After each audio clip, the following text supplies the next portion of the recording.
la veille d'une nouvelle journée de mobilisation contre la réforme des retraites, Elisabeth Borne est l'invitée de l'émission C'est à vous sur France 5, ce lundi 6 mars.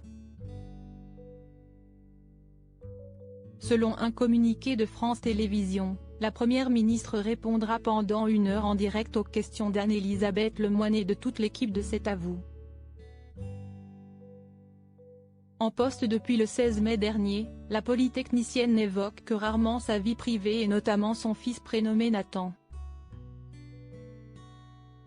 Né en 1995, le jeune homme est le fruit de son ancienne histoire d'amour avec celui qui a été son époux, Olivier Alix.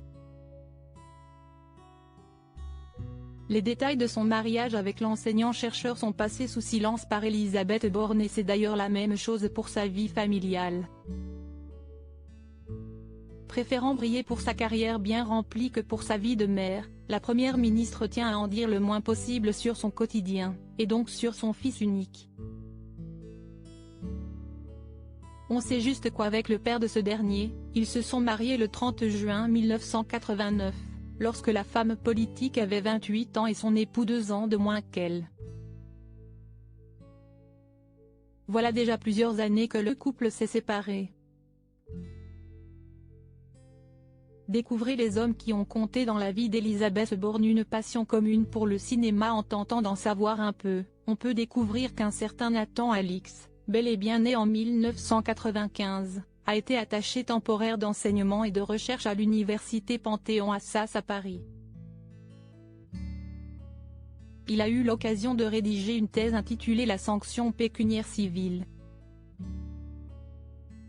Sur sa page LinkedIn, il est indiqué qu'il est docteur en droit et maître de conférences à l'université de Paris-Est-Créteil depuis septembre 2022.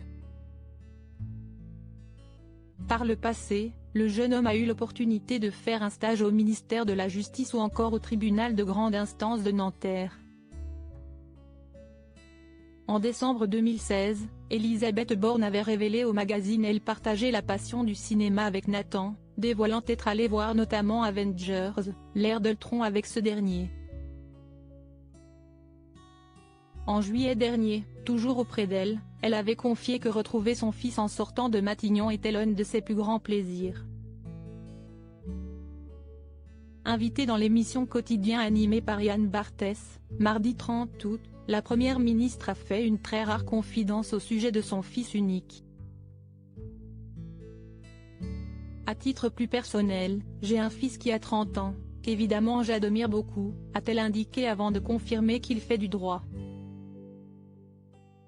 Article écrit avec la collaboration de 6 médias Crédit Photo, Stéphane Le Mouton.